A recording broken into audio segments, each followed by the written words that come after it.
بسم اللہ الرحمن الرحیم۔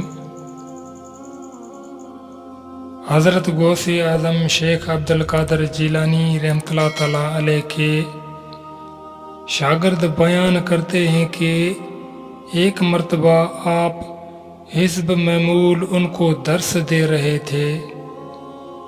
اچانک آپ کا چہرہ مبارک سرخ ہو گیا اور پسینے کی مالا آپ کے ماتھے پر چھا گئی۔ پھر اس نے اپنی چادر میں ہاتھ ڈالا اور تھوڑی دیر خاموش رہا۔ جب اس نے چادر کے اندر سے ہاتھ ہٹایا تو اس کے آستینوں سے پانی کے قطرے ٹپکنے لگے۔ ان کی روحانی کیفیت کی وجہ سے طلباء نے اس سے کوئی سوال نہیں کیا، بلکہ اس حیران کن واقعہ کی تاریخ، دن اور وقت درج کر دیا۔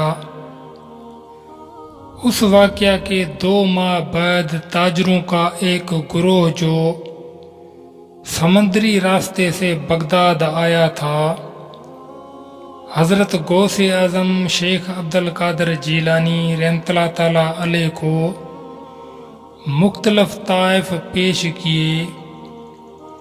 طلباء اس سے بہت پریشان تھی، کیونکہ انہوں نے ان تاجروں کو بغداد میں پہلے کبھی نہیں دیکھا تھا۔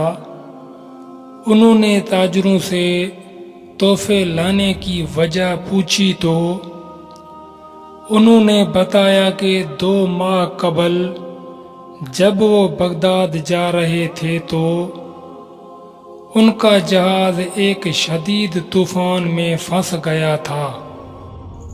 جب انہیں معلوم ہوا کہ ڈوبنے کا حقیقی خطرہ ہے تو انہوں نے حضرت غوث اعظم شیخ عبد القادر جیلانی رحمۃ اللہ تعالیٰ علیہ کو پکارا۔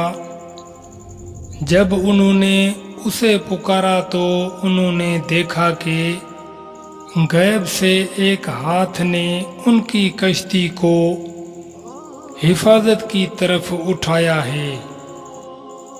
جب طلباء نے اس روایت کا مدرسہ کے واقعہ سے موازنہ کیا تو ثابت ہوا کہ یہ وہی تاریخ، دن اور وقت تھا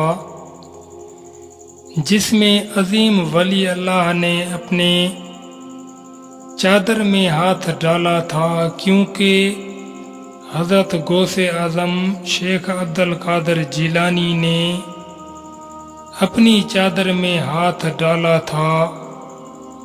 گویا کہ حضرت غوث اعظم شیخ عبد القادر جیلانی رحمۃ اللہ تعالیٰ علیہ اپنی چادر میں ہاتھ ڈالتے ہوئے نظر آتے تھے، لیکن در حقیقت وہ مدد کے لیے اپنے ہاتھ سمندر میں پھیلا رہے تھے۔